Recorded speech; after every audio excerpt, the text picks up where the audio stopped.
Bonjour à tous, bienvenue sur Tech Fest 2027 et sur le plateau de Tech Fest TV. Je suis avec Jacques Meller, le président de la fédération France Angels, et avec Philippe Raz, qui est le vice-président national France Angels et le président de Grenoble Angels. Bonjour messieurs. Merci de votre accueil. On va tout de suite rentrer dans le vif du sujet. Est-ce que vous pouvez, Monsieur le Président, nous expliquer un peu quelle est la vocation de France Angels ? Alors, France Angels est la fédération nationale des business angels, c'est-à-dire que nous avons pour mission de fédérer l'ensemble des acteurs du financement de l'amorçage, c'est-à-dire très précoce dans la croissance des sociétés.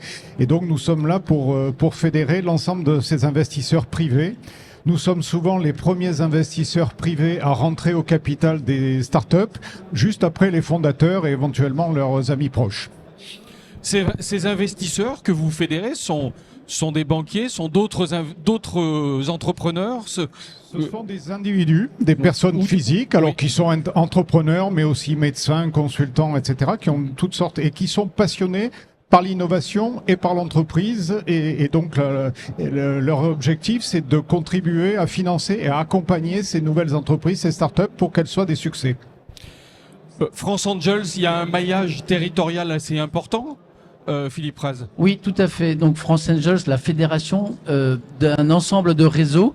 Il y a deux types de réseaux dans France Angels. Des réseaux territoriaux, comme par exemple Grenoble Angels, c'est en fait un membre de la fédération qui couvre l'Isère, et comme il peut y avoir sur le sillon alpin, nos amis savoyards, nos amis dans la Drôme. Ensuite, il y a aussi un maillage affinitaire ou bien verticalisé. On peut avoir Santé Angels, on peut avoir Défense Angels, on peut avoir Mer Angels, donc des réseaux par affinité. Par thème. Et par thème, donc. Ouais. D'accord. Est-ce que vous pouvez m'expliquer, alors l'un ou l'autre, comment vous fonctionnez exactement, comment vous faites pour fédérer ces investisseurs, rentrer au capital d'entreprises qui, si j'ai bien compris, sont naissantes ? Absolument. Lorsque nous rentrons au capital, les sociétés existent déjà. Elles ont un prototype ou un pilote qui est prêt à accéder au marché. Et pour accélérer leur accès au marché, nous sommes là pour apporter des fonds et un accompagnement managérial. Donc nos réseaux de business angels ont pour la plupart une bonne vingtaine d'années, sont très inclus dans leur système, leurs écosystèmes régionaux, comme ici Philippe à Grenoble. Et dans toute la France, nous avons ce maillage. Nous travaillons avec les incubateurs, les partenaires financiers, les fonds, les banques, etc., qui nous génèrent ce deal flow. Et nous sélectionnons et nous investissons.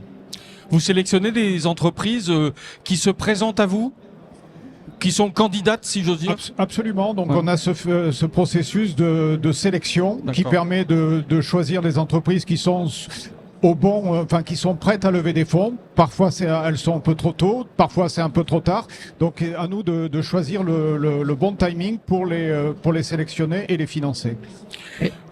Je crois que l'année 2024 pour France Angels a été un peu partagée, si j'ai bien compris. Elle a bien commencé, elle s'est finie dans des circonstances un peu plus compliquées.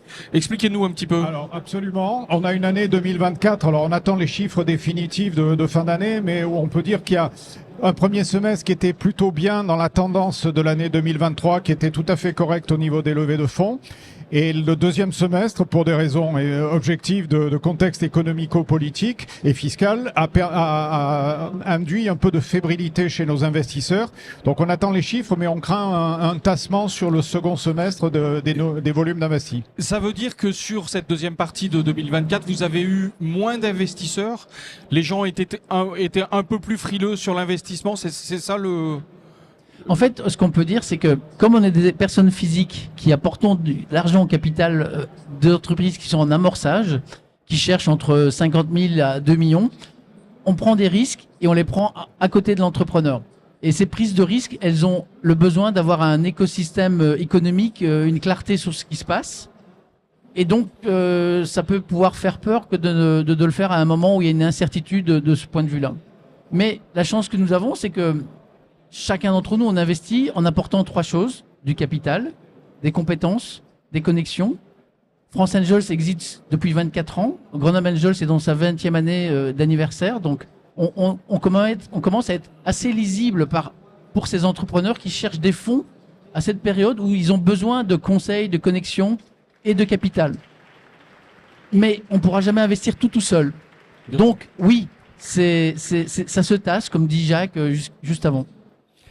Les entreprises de la tech, les startups, c'est une grosse proportion des entreprises que vous soutenez ? Oui, nous avons fait une statistique en collaboration avec BPI France, et nous avons constaté qu'en moyenne, nos réseaux de business angels investissent pour 20% dans des dossiers qualifiés de deep tech. Et pour certains de nos membres, ça va jusqu'à 40 ou 50%. Donc oui, définitivement, ce qui est deep tech n'est pas hors de portée d'intérêt des business angels. Ils sont là au tout début des histoires. Ils amènent les premières sommes qui permettent de poursuivre l'histoire. De démarrer. Sur Grenoble, vous êtes largement 57% en deep tech. Parce qu'on a cette chance d'être sur un territoire qui est finalement la deep tech vallée de la France. Oui. Et donc, nous, on reçoit le fruit du travail de tout l'écosystème de recherche et développement, d'éducation et d'entreprise. Et on est là depuis 20 ans, donc on reçoit les fruits de ce travail systémique, de collaboration profonde. Et donc, on a 57% pour l'année passée de nos investissements qui sont sur de la big tech, certains dans le médical, certains dans le digital et certains dans le hardware également. Chiffre qui est en augmentation, je suppose. Alors, on a cette chance aussi que 2024 a été exactement à la hauteur de 2023. Donc si partout en France ça baisse de 10%, nous on est exactement à quelques milliers d'euros à la hauteur de ce qu'on a fait en 2023. Pourquoi ? Parce qu'on a décidé de digitaliser, d'ouvrir nos écosystèmes, on a plus de membres, donc potentiellement on a plus d'investisseurs qui font partie de notre réseau local, et donc on peut continuer à investir. Donc les tickets de chacun ont été plus petits, mais il y en a eu plus. Donc on a été stable. Vous restez stable. Président, comment vous voyez 2025 du coup ? Alors 2025, je ne vous cache pas qu'on est à une phase un petit peu charnière. Compte tenu du passé récent, on a un peu de mal à se projeter sur l'année 2025. Je dirais que pour le signe d'optimisme dans un contexte où ça fait 2 ans que les levées de fonds à un niveau global sont en réduction, ce qui nous garde l'optimisme, c'est que les premiers tours, les levées entre 0 et 2 millions d'euros restent constantes. Ce qui veut dire qu'il y a toujours une mobilisation, une résilience des investisseurs. Sur ce niveau-là, ça ne bouge pas. Sur les premiers tours, ça ne bouge pas. C'est ensuite sur les refinancements, sur les levées à 5, 10, 50 millions d'euros, où là, on sent beaucoup plus de fébrilité. Et donc, certaines entreprises qui ont des difficultés parce qu'elles n'arrivent pas à se refinancer. Ça, c'est le préoccupant, mais par contre, nous restons très optimistes sur les premiers tours. Ça veut dire que vous avez observé quelques défaillances d'entreprises aussi que vous avez pu aider au début ? Absolument. Une des caractéristiques de 2024, c'est une augmentation du nombre de défaillances d'entreprises. Pour des raisons variables, mais l'une d'entre elles, l'importante, c'est cette difficulté à se refinancer dans les tours suivants, parce que les fonds d'investissement qui prennent le relais après nous ont eu tendance un peu à lever le pied sur leurs investissements, facteur de risque. Si on redescend un peu au niveau local, comment on voit pas c'est tout à fait vrai, on le constate. En fait, nous, sur 20 ans, on a mis un peu plus de 20 millions dans 120 startups du territoire. On a une communauté de 126 personnes actives aujourd'hui, mais en fait, on représente une communauté de 500 business angels sur les 20 ans. On n'est pas obligé de business angels toute sa vie, mais en général, on le reste longtemps. Oui. Mais cette année-ci, c'était l'année où on a eu 3 fois plus de casses que n'importe quelle année dans le passé.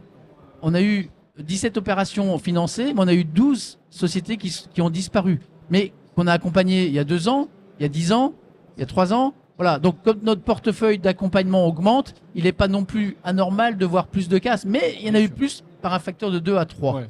Vous pensez que ça va se tasser un peu là en début d'année, ou c'est difficile peut-être d'avoir de la vision là ? Non, en fait, moi je voudrais dire un mot qui est de dire qu'on est obligé de travailler tous ensemble. C'est pas juste les business angels. Ouais. Donc on a mis une stratégie en place où à Grenoble, en tout cas on le fait, et dans beaucoup d'autres régions, on travaille avec des micro-fonds, des partenaires financiers. Il y a 10 minutes, on vient d'annoncer une augmentation de capital d'un entrepreneur qui cherchait 250 000 euros. Et au bout du compte, il a trouvé 781 000 euros. Donc 3 fois plus que ce qu'il voulait. Donc c'est quoi la vérité de cela ? C'est que chaque cas est différent et que l'être humain, au bout du compte, est la personne qui va décider. Ces entrepreneurs, ces contacts, ils viennent d'annoncer cette levée de fonds, mais parce qu'on ne l'a pas fait tout seul. On l'a fait avec des partenaires, des fonds, aussi à Paris et à Grenoble. Donc c'est la rencontre des écosystèmes d'innovation qui se font au travers de cette culture d'entrepreneuriat qui est très fort sur Grenoble. À vous entendre l'un et l'autre, c'est quand même l'optimisme qui a l'air de présider votre action. Absolument. On n'est pas business angel et ni chef d'entreprise, ni créateur d'entreprise sans un maximum d'optimisme. Ouais. Donc de toute façon, l'idée C'est le premier ingrédient. C'est absolument. Donc, Absolument. on dit toujours que le premier critère d'investissement pour un business angel, c'est l'équipe. Le deuxième, c'est l'équipe. Le troisième, c'est l'équipe.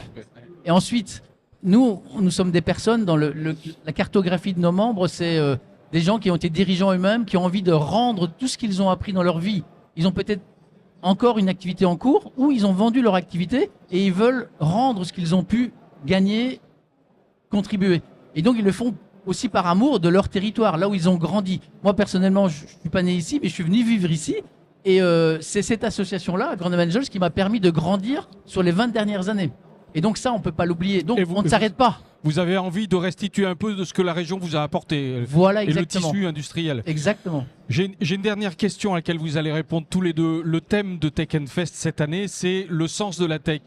Alors pour vous, Président, le sens de la tech, c'est quoi? Quel sens il faut donner à la tech? Alors j'élargirai la thématique de la tech à l'ensemble des transitions. Nous sommes sur un plan national ou international dans une époque de financement des transitions, qu'elles soient entrepreneuriales, économiques, sociétales, etc. On a beaucoup de transitions à financer. Nous sommes là, et c'est le côté optimiste, pour contribuer à financer et accompagner ces transitions. Philippe Raz. Moi, je voudrais dire simplement que pour moi, la tech, elle doit permettre à nos territoires, à nos entreprises d'être résilients. Résilient, ça doit vouloir dire de faire plus avec moins. Sinon, il y a un moment, ça ne va plus. Et donc, pour être résilient, à mon sens, il faut être réaliste sur le terrain et robuste. Robuste, c'est être en sous-régime. Vous êtes robuste parce que vous êtes à 37 degrés au niveau de vos molécules. Si vous faites de la fièvre à 40 degrés, vous ne vivez pas pendant 15 jours. Donc, vous êtes en sous-régime au niveau moléculaire. Et donc, pour pouvoir être résilient, il faut être robuste et réaliste. Mais comme on le fait aujourd'hui, c'est en comprenant qu'il faut décarboner, digitaliser et décentraliser. C'est donc les territoires qui possèdent l'enjeu du futur de demain. 3D, 3R. Je vous remercie tous les deux. J'étais avec Philippe Raz, qui est le président de Grenoble Angels, et le président de la fédération France Angels, Jacques Meller. Merci à tous les deux. Merci à vous. De votre accueil.